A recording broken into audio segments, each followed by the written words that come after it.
Class 5 আজকে আমি তোমাদের আয়তক্ষেত্র ও বর্গক্ষেত্রের ক্ষেত্রফল আর পরিসীমার উপরে আরও কিছু অঙ্ক করাবো। এর আগের ভিডিওতে আমি কিছু অঙ্ক করিয়েছি বর্গক্ষেত্র বা আয়তক্ষেত্রের উপরে। তোমরা যারা ওয়েস্ট বেঙ্গল বোর্ডে পড়ো তোমরা তোমাদের বই আমার গণিত পঞ্চম শ্রেণীর আমার গণিত খুলে বসো 128 নম্বর পৃষ্ঠা থেকে আমি অঙ্ক শুরু করছি।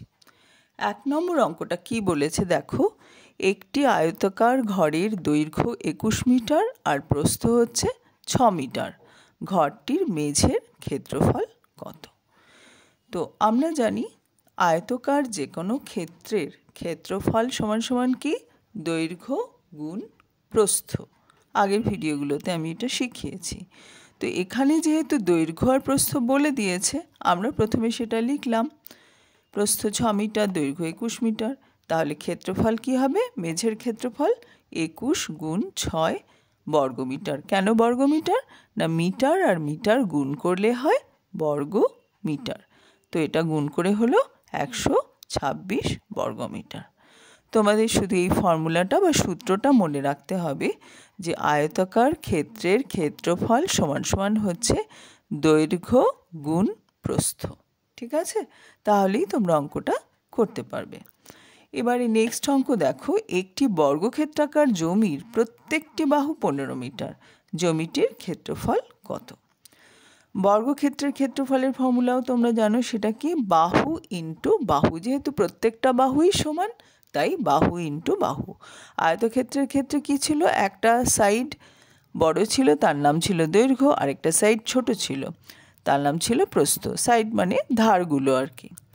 তো সেই জন্য দৈর্ঘ্য গুণ প্রস্থ হতো। আর এখানে যেহেতু প্রত্যেকটা ধারই একই মাপের তাই আমরা বলি বাহু, প্রত্যেকটা বাহুই সমান বলে ক্ষেত্রফল হয় হচ্ছে বাহু গুণ বাহু।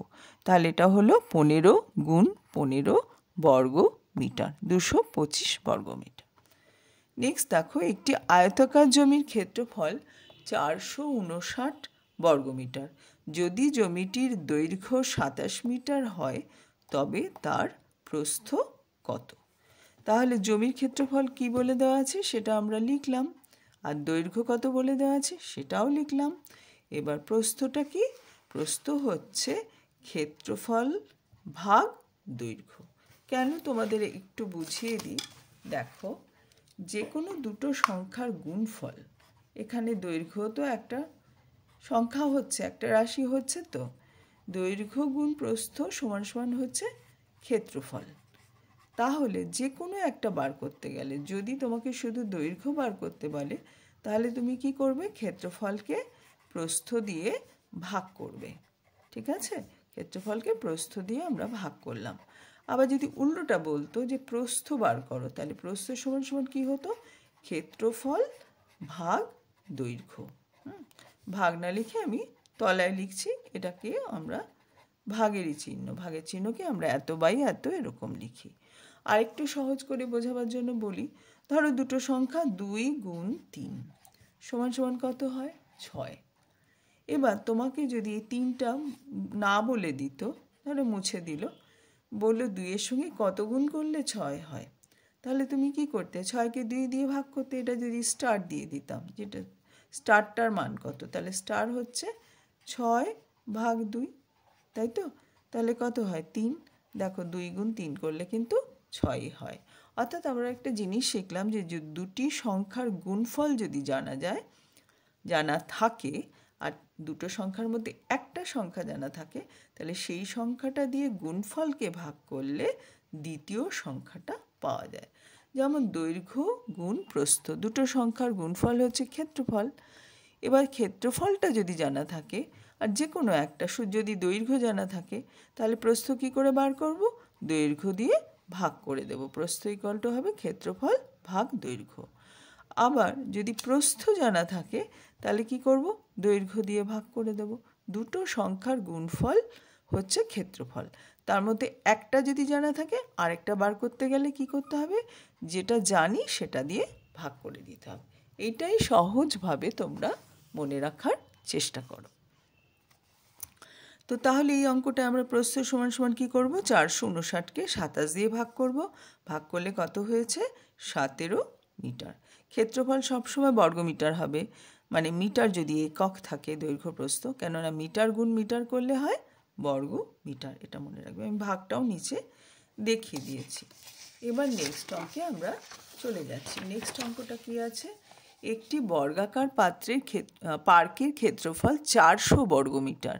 ওই পার্কটির প্রত্যেকটি বাহুর দৈর্ঘ্য আর পরিসীমা কত? দেখো, পার্কটা হচ্ছে বর্গাকার, তার ক্ষেত্রফল বলে দিয়েছে 400 বর্গমিটার। এবার 400 বর্গমিটারকে মনে করো আমি মৌলিক উৎপাদকে ভেঙেছি, উৎপাদকে ভাঙা তোমাদের আমি শিখিয়েছি। তো 400কে আমরা যদি 2 গুণ 2 গুণ 2 গুণ 5 গুণ 5 লিখি, তাহলে কিন্তু 400 গুণ করে দেখো, 4 দুগুণি 8, 8 দুগুণি 16, 5 16 80, 80কে 5 দিয়ে গুণ করলে হয় 400। আরও সহজভাবে বলি, 4 গুণ 100 করলে হয় 400, সেটাকেই আমি ভেঙে ভেঙে কিন্তু লিখেছি। তোমরা 2 দিয়ে ভাগ করে করে আলাদা রাফে দেখতে পারো। এবার কি করলাম, প্রত্যেকটা জোড়ার থেকে একটা একটা করে নিয়ে আলাদা করে দিয়েছি। দেখো, 2 গুণ 2 নিলাম, আর এখান থেকে একটা 5 নিলাম, লিখলাম। আর বাকি কি পড়ে রইল, 2 গুণ 2 গুণ 5। এবার দুদিকটাই সমান, দেখো এখানে 4 গুণ 5 20, এখানে 4 গুণ 5 20, তার মানে 20 গুণ 20 বর্গমিটার হয়েছে। 400কে আমি ভেঙে লিখলাম 20 গুণ 20। তো আমরা 400টা কী ছিল, ক্ষেত্রফল। ক্ষেত্রফল মানে কি, বাহু গুণ বাহু। বাহু মানে তো মানটা তো সমান হবে, প্রত্যেকটা বাহুর মানই সমান হবে। তাহলে যেহেতু এখানে 20 গুণ 20 দুটো মানই সমান, তাহলে আমরা ধরে নেব যে প্রত্যেকটা বাহুর দৈর্ঘ্য হচ্ছে 20 মিটার। এখানে 20 গুণ 20 বর্গমিটার লিখেছিলাম, পরের লাইনে ভেঙে দেখিয়েছি যে 20 মিটার গুণ 20 মিটার। তোমরা এভাবেই লিখবে। তাহলে প্রত্যেকটা বাহুর দৈর্ঘ্য পেয়েছি 20 মিটার। তাহলে পরিসীমার ফর্মুলা জানো, 4 গুণ 20, 4 ইন্টু বাহুর দৈর্ঘ্য, তাই এটা হয়ে গেল 80 মিটার। নেক্সট অঙ্ক, একটি আয়তাকার খেলার মাঠে পরিসীমা 212 মিটার আর দৈর্ঘ্য 62 মিটার। ওই মাঠটার ক্ষেত্রফল কত? পরিসীমা 212 মিটার, তাহলে দৈর্ঘ্য প্লাস প্রস্থ কী হবে, 212কে 2 দিয়ে ভাগ হবে। কেন হবে না, তোমরা জানো পরিসীমা মানে 2 গুণ দৈর্ঘ্য যোগ প্রস্থ, অর্থাৎ এইটাকে যদি 2 দিয়ে গুণ করতাম তাহলেই পরিসীমা এটা পেতাম। তো সেই জন্য 212কে যদি 2 দিয়ে ভাগ করি তাহলে এটা পেয়ে যাব দৈর্ঘ্য যোগ প্রস্থ। তো পেয়ে গেলাম 106। তার মধ্যে আমরা দৈর্ঘ্যটা জানি, বলে দিয়েছে 62 মিটার, তাহলে প্রস্থ কত হবে এটা আমরা জানি। তাহলে প্রস্থ কী হবে, 106 থেকে দৈর্ঘ্যটাকে বিয়োগ করে দেব। দুটো সংখ্যার যোগফল যদি জানা থাকে আর একটা সংখ্যা যদি জানা থাকে, তাহলে যোগফলের থেকে একটা সংখ্যা বাদ দিলে দ্বিতীয় সংখ্যাটা পাওয়া যায়। এটা খুব সহজ একটা এক্সাম্পল দিলেও বুঝতে পারো। যেমন ধরো আমি যদি বলি 3 যোগ 4 7 হয়। এবার ধরো 4টা যদি তুমি জানো না এটা কত বললো, তুমি কি করবে, 7 থেকে 3 বাদ দিয়ে দেবে, অর্থাৎ যোগফল থেকে একটা সংখ্যা, প্রথম সংখ্যা বাদ দিয়ে দিলে দ্বিতীয়টা পেয়ে গেলাম। আর উল্টোটা করলে উল্টো, 7 থেকে যদি 4 বাদ দিতাম তাহলে 3 পেতাম। তো এইভাবে আমরা কি করলাম, প্রস্থর মান বার করেছি।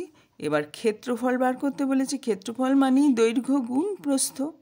দৈর্ঘ্য তো আমাদের জানাই ছিল, প্রস্থও বার করেছি 44 মিটার। তাহলে এই দুটো গুণ করে দৈর্ঘ্য হয়েছে 62 মিটার বলে দেওয়া ছিল, গুণ করে আমরা এটা পেলাম। এবার পরের অঙ্কটা, এই অঙ্কটা একটু মন দিয়ে বোঝার চেষ্টা করো। সমান ক্ষেত্রফল বিশিষ্ট দুটি আয়তাকার জমির প্রথমটির দৈর্ঘ্য 28 মিটার আর পরিসীমা হচ্ছে 80 মিটার। এইটুকু বুঝে নি। দুটো আয়তাকার জমি আছে, তাদের দুটো জমিরই ক্ষেত্রফল কিন্তু সমান, এটা মাথায় রাখতে হবে। এক কাজ করি, আমরা প্রথমটার তো দৈর্ঘ্য দেওয়া আছে আর পরিসীমা দেওয়া আছে, এখান থেকে আগে প্রস্থটা বার করে নিই, তাহলে আমরা ক্ষেত্রফলটা বার করতে পারবো।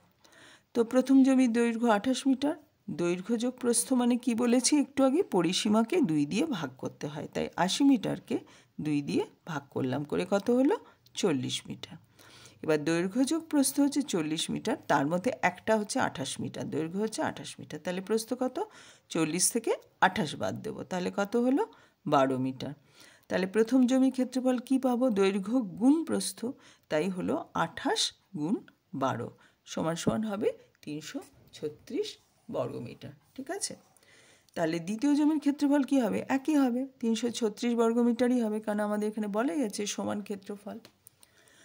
এবার দ্বিতীয় জমির দৈর্ঘ্যটা বার করতে হবে। দৈর্ঘ্য বার করতে গেলে কি করতে হবে? ক্ষেত্রফলকে প্রস্থ দিয়ে ভাগ করতে হবে। তাই প্রস্থ দিয়ে ভাগ করলাম, করে আমি পেলাম 15.27 মিটার, 15.27 মিটার। আমাদের পরিসীমাটাও বার করতে বলেছিল দ্বিতীয় জমিটার, ওটা আমি প্রশ্নে লিখতে ভুলে গেছি। তো সেই জন্য দ্বিতীয় জমিটার দৈর্ঘ্য বার করে নিয়েছি। এবার দ্বিতীয় জমিটার পরিসীমা বার করব। পরিসীমা মানে কি? 2 গুণ দৈর্ঘ্য যোগ প্রস্থ। ঠিক আছে? তো সেই জন্য আমরা এটা করে এই উত্তরটা বার হলো। দৈর্ঘ্য আমাদের বলে দেওয়া ছিল, দ্বিতীয় জমির দৈর্ঘ্য আমরা বার করেছিলাম 15.27 আর প্রস্থ বলে দিয়েছিল 22। এই দুটো যোগ করে তাকে 2 দিয়ে গুণ করে আমরা এই উত্তরটা পেলাম। আশা করি তোমরা সকলেই বুঝতে পারলে। তোমাদের শুধু দুটো সূত্র মনে রাখতে হবে।